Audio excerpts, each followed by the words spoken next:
अस्सलाम वालेकुम दोस्तों, मेरा नाम है अजीम और आप देख रहे हैं मिस्टर इंजीनियर यूट्यूब चैनल। आज की इस वीडियो में जैसा कि आप लोगों ने टाइटल और थंबनेल से ही देख लिया होगा कि ये वीडियो होने वाली है सबसे सस्ते पावर बैंक के ऊपर। इस वीडियो में हम आप दोस्तों को ये बताएंगे कि आप किस तरीके से सिर्फ 500 रुपये का एक अच्छा पावर बैंक तैयार कर सकते हैं। इस पावर बैंक को बनाना कोई मुश्किल काम नहीं है, एक अनाड़ी बंदा भी इसको बना सकता है। आपने जस्ट इस वीडियो को फॉलो करना है और आपका पावर बैंक तैयार है। तो दोस्तों, वीडियो को शुरू करने से पहले आप दोस्तों से दो ही रिक्वेस्ट हैं। एक तो आप इस वीडियो को लाइक जरूर कर दीजिएगा और दूसरा एंड तक जरूर देखिएगा ताकि आपको ये पावर बैंक बनाने का तरीका आ जाए। तो दोस्तों चलिए शुरू करते हैं। जी तो दोस्तों, इससे पहले भी हमने काफ़ी सारी वीडियोस बनाई हुई हैं पावर बैंक के ऊपर। आप में से बहुत सारे दोस्तों का ये कहना था कि कोई ऐसा तरीकाकार बताया जाए कि जिसमें सबसे सस्ता पावर बैंक और ज़्यादा कैपेसिटी वाला पावर बैंक हम खुद से बना सकें। अभी दोस्तों, इस सस्ते पावर बैंक को बनाने के लिए आप लोगों को बेसिक दो चीज़ों की ज़रूरत पड़ेगी। एक तो पावर बैंक का मॉड्यूल, दूसरे नंबर पर लैपटॉप की बैटरी जो कि स्क्रैप में आप लोगों को इजीली मिल जाएगी। ये जो पावर बैंक का मॉड्यूल आप लोगों को नज़र आ रहा है, ये बहुत ही सस्ती कीमत में हमने आप दोस्तों के लिए स्पेशली मंगवाया है। इसकी कीमत सिर्फ 200 रुपया है। हालांकि इससे पहले जो मार्केट में आप लोगों को इस तरह के मॉड्यूल देखने को मिलते थे, उनकी कीमत भी ज़्यादा थी और उनकी पायदारी भी कम थी। अगर आप लोग इन दोनों मॉड्यूल्स को देखें तो इसके अंदर देखें ज़्यादा आईसीज लगे हुए हैं। इसके अंदर सिर्फ एक ही कंट्रोलिंग आईसी लगा हुआ है। अगर इसकी बैक साइड के ऊपर देखें तो इसमें काफ़ी ज़्यादा प्रोटेक्शन रखी गई है और मॉड्यूल के अंदर आईसीज भी काफ़ी ज़्यादा हैं। और ये वाला मॉड्यूल सिर्फ एक आईसी के साथ आता है और इसके अंदर कुछ रजिस्टर कैपेसिटर्स लगाए गए होते हैं। सो ये वाला मॉड्यूल पायदार भी है और सस्ता भी है। अभी दोस्तों, अगर बात करें लैपटॉप की बैटरीज की कि लैपटॉप की बैटरीज मिलेगी कहाँ से, ये किसी भी आम कंप्यूटर की शॉप से या लैपटॉप वाली शॉप से या स्क्रैप की शॉप से आप लोगों को आसानी से मिल जाएगी। अगर आप ये बैटरीज हमसे मंगवाना चाहते हैं तो इसमें दो किस्म की बैटरीज आती हैं। एक तो बिल्कुल फ्रेश हालत में जो बैटरी होती है, मतलब कि साफ हालत में जो बैटरी होती है, वो 400 रुपए की है। और एक वो वाली बैटरी जिसके अंदर कुछ सेल डैमेज होते हैं, एक दो पीस डैमेज होता है, सेल खराब होता है, वो 300 रुपए की आपको मिल जाएगी। यहाँ पर एक चीज क्लियर करता चलूं कि अगर आप एक छोटा सेल मार्केट से लेने जाते हैं तो वो भी मिनिमम आपको 100 रुपए में मिलता है, जिसकी इतनी अच्छी कैपेसिटी नहीं होती। यहाँ पर मैं लैपटॉप की बैटरी इसलिए रिकमेंड करता हूँ क्योंकि इसके अंदर से 6 से 8 सेल निकलते हैं।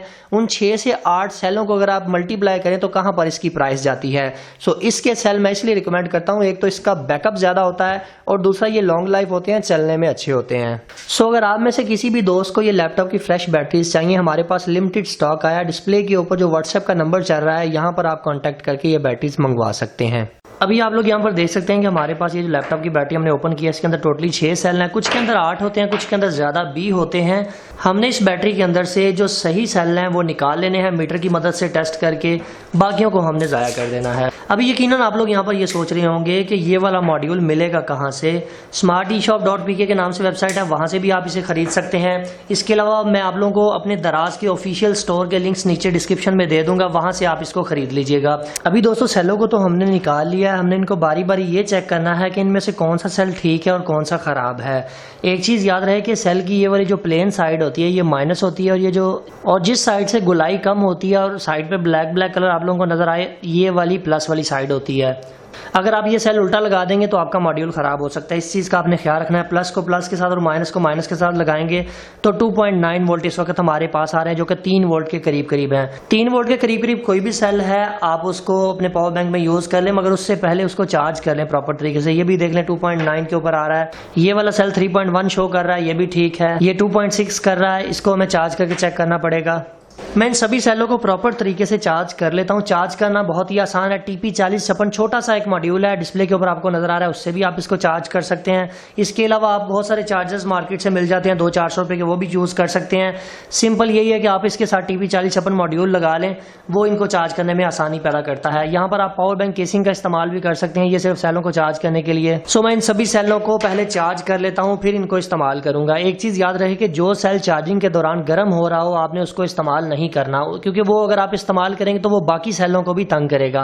अब मैंने मीटर से तो ये चेक किया कि 3 वोल्ट शो कर रहा है। इसका मतलब ये नहीं कि ये सारे सेल ठीक हैं। हमें इसको प्रॉपर तरीके से चार्ज करके फिर इसको टेस्ट करना पड़ेगा कि आया ये बिल्कुल सेल ठीक कैपेसिटी दे रहा है। जो सेल ठीक कैपेसिटी देगा हम उसको इस्तेमाल कर लेंगे, बाकियों को हम रिफ्यूज़ कर देंगे। तो हम बारी बारी इन सेलों के प्लस वाले पॉइंट प्लस के साथ सारे जोड़ देंगे और माइनस वाले पॉइंट जो है वो माइनस के साथ जोड़ देंगे। इस चीज का ख्याल रहे कि आपने प्लस को प्लस के साथ और माइनस को माइनस के साथ जोड़ना है। बहुत सारे लोगों की यहाँ पर एक कंप्लेन होती है कि यार ये सेलों को हम टांके लगाते हैं, ये टांके नहीं लगते।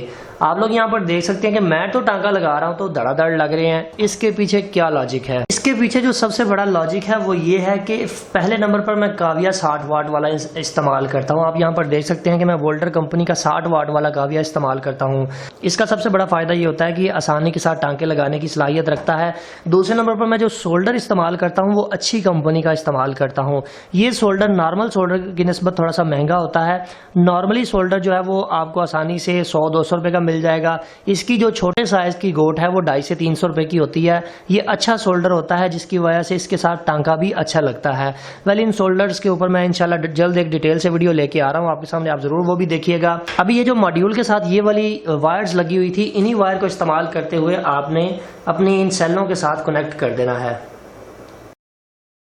अभी दोस्तों आप लोग यहाँ पर देख सकते हैं कि हमने सभी सेलों को पैरेलल के अंदर कनेक्ट कर दिया है। सभी के वोल्टेज में चेक कर लेता हूँ। 3.1 इस वक्त हमारे पास वोल्ट आ रहे हैं।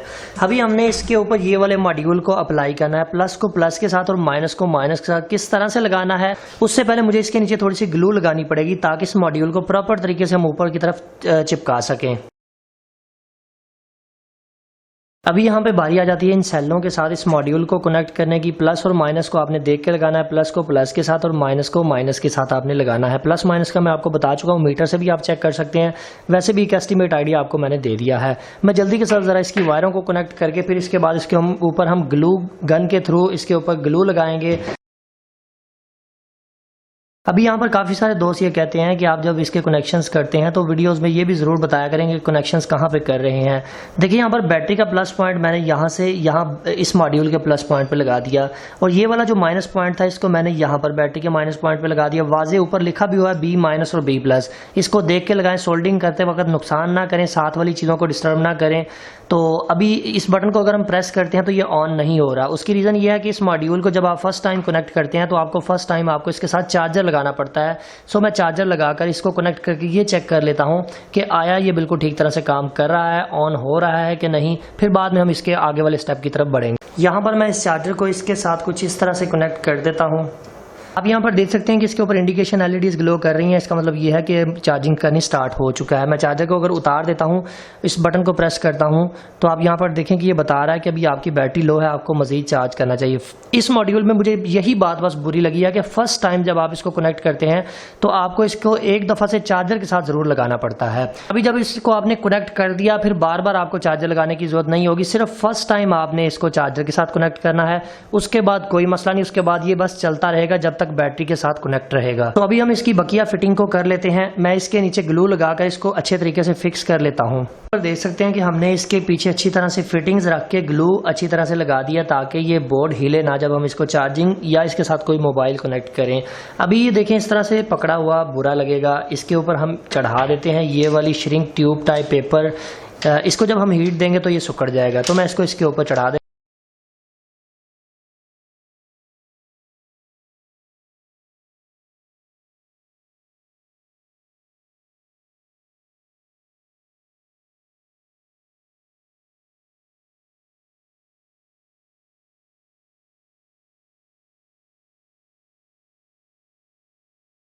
अभी दोस्तों आप लोग यहाँ पर देख सकते हैं कि हमने इसको प्रॉपर तरीके से इंसुलेशन प्रोवाइड कर दिया ताकि इसके साथ अगर कोई लोहे की चीज़ टच हो तो ये शॉर्ट सर्किट ना हो।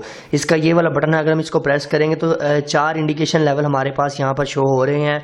एक 25% को शो करता है, 25 मल्टीप्लाई बाय 4 100% हो जाता है। अभी दोस्तों हमने अपने पावर बैंक को फुली चार्ज कर लिया है। आप लोग यहाँ पर देख सकते हैं कि ये 4 सेल इसके शो हो रहे हैं। 100% मैंने इसको चार्ज कर लिया है। हम इस UT के UT658 को इस्तेमाल करते हुए इसकी कैपेसिटी को चेक करेंगे। मैं इसको इसके साथ प्लग इन कर देता हूँ। आप लोग यहाँ पर देख सकते हैं कि अभी यहाँ पर 00 mAh है, 5.1 वोल्ट ये दे रहा है। मैं इसके साथ अपना कोई भी मोबाइल अटैच कर देता हूँ। अभी दोस्तों आप लोग यहाँ पर देख सकते हैं कि यहाँ पर आपको mAh शो होगा कि इतने mAh हमारे मोबाइल ने अभी कंज्यूम कर लिए हैं, इस पावर बैंक से ले लिए हैं। मोबाइल चूंकि फुली चार्ज है इसलिए 0.5 एम्पेयर से चार्जिंग कर रहा है। सो हम इसको देख लेते हैं कि मैक्सिमम कितनी कैपेसिटी का पावर बैंक है। एक चीज़ याद रहे कि जब भी आप किसी पावर बैंक की कैपेसिटी को चेक कर रहे हो तो उसको एक मोबाइल से डिस्चार्ज करें, क्योंकि अगर आप ज़्यादा मोबाइल से उसको डिस्चार्ज करेंगे तो आपको उसकी एक्चुअल कैपेसिटी का ठीक तरह से पता नहीं चल सकेगा। अभी दोस्तों आप लोग यहाँ पर देख सकते हैं कि इस पावर बैंक ने मुसलसल हमारे 2 से 3 मोबाइल को चार्ज किया है।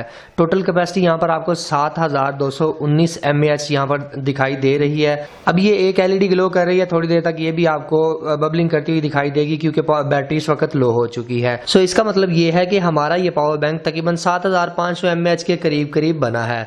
आप इसको इंक्रीज भी कर सकते हैं, सेलों की तादाद बढ़ाकर आप इसकी कैपेसिटी को मजीद भी इंक्रीज कर सकते हैं। फाइनली दोस्तों आज की वीडियो यहीं तक थी। उम्मीद करते हैं आप दोस्तों को पसंद आई है। अगर आप लोगों को आज की वीडियो पसंद आई है तो काइंडली इस वीडियो को लाइक जरूर कर दीजिएगा और अपने दोस्तों के साथ शेयर कर दीजिएगा। अपना बहुत सा ख्याल रखिएगा, अपनी दुआ में याद रखिएगा। अल्लाह हाफिज।